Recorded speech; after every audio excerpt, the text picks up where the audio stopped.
Alors les symptômes cliniques, comme je l'ai expliqué, sont de deux types. Principalement, ce sont les lombalgies, donc les douleurs lombaires locales qui sont multifactorielles, qui peuvent être dues à des phénomènes inflammatoires, soit au niveau des éléments postérieurs, soit au niveau des éléments antérieurs, qui peuvent être dues aussi à l'arthrose qui s'installe, à une mobilité inadéquate, c'est-à-dire un excès de mobilité et ce qu'on appelle dans le jargon une instabilité vertébrale. Ça, c'est le premier versant, c'est le versant lombalgique. Le deuxième versant est le versant des douleurs neurologiques, que ce soit des sciatiques, que ce soit des cruralgies, et qui est dû à la compression de une ou de plusieurs racines nerveuses au niveau de la colonne lombaire. Ce qui est innovant, c'est de pouvoir réaliser ces arthrodèses en faisant ce qu'on appelle de la chirurgie mini-invasive, puisque ce qu'il faut faire à l'heure actuelle pour arriver à un bon degré de fusion, c'est qu'il faut avoir des procédures assez élargies où il faut vider complètement les disques intervertébraux, ce qui permet de faire une greffe importante. Le challenge est justement d'essayer d'avoir un taux de fusion aussi important, voire même plus important, en faisant des abords plus petits.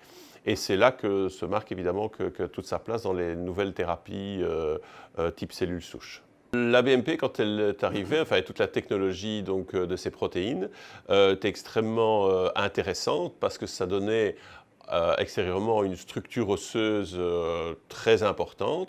L'expérience a montré que sa iatrogénicité, puisque de nombreux cas sont terminés avec des consolidations extrêmement exubérantes, mal contrôlées, qui ont entraîné toute une série de problèmes, donc principalement des problèmes neurologiques, par compression secondaire, due à ces cales extrêmement exubérants. Dans le cadre de la pathologie rachidienne, il n'y a pas de problème de mobilité lorsque l'on bloque une ou deux articulations rachidiennes parce qu'on a beaucoup de niveaux atteints. Par contre, en termes de posture, il est absolument indispensable que cette colonne, principalement la colonne lombaire, ait une certaine morphologie, ait une certaine forme. Ça, c'est pour le problème de la mobilité. Pour le problème de la douleur, le problème des douleurs survient pour différentes raisons.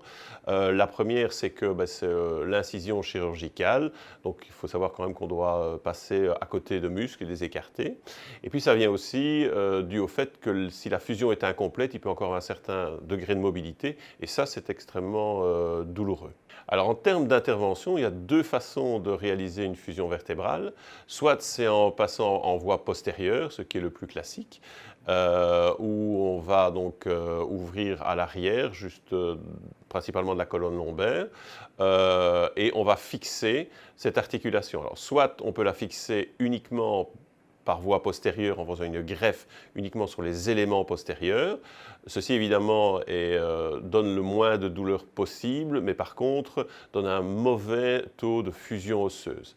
Une autre possibilité est de passer via le canal vertébral, donc on entre dans le canal rachidien en manipulant de manière prudente les éléments neurologiques et en allant déposer une greffe entre les corps vertébraux.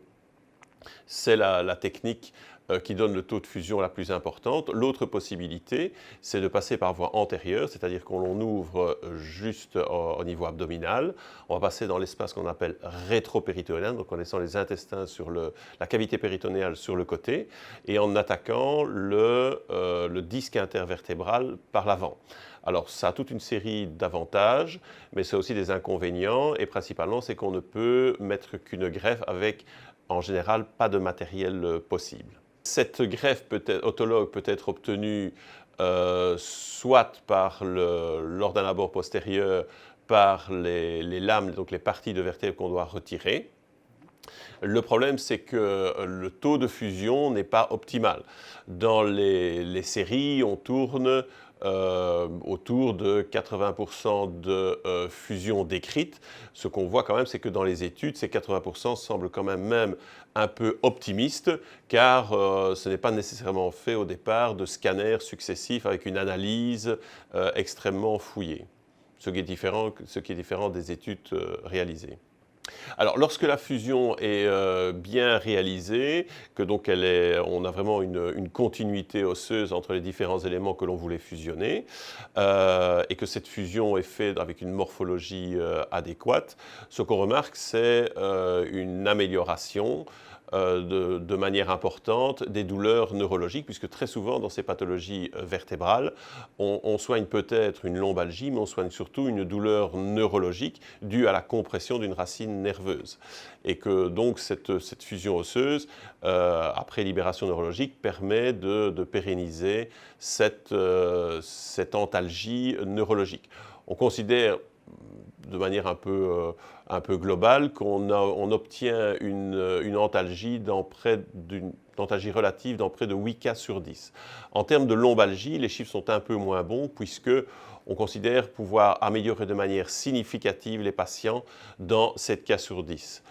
Ceci est évidemment des statistiques globales qui ne tiennent pas compte de la gravité de la situation, du nombre de fois aussi où le patient a été opéré.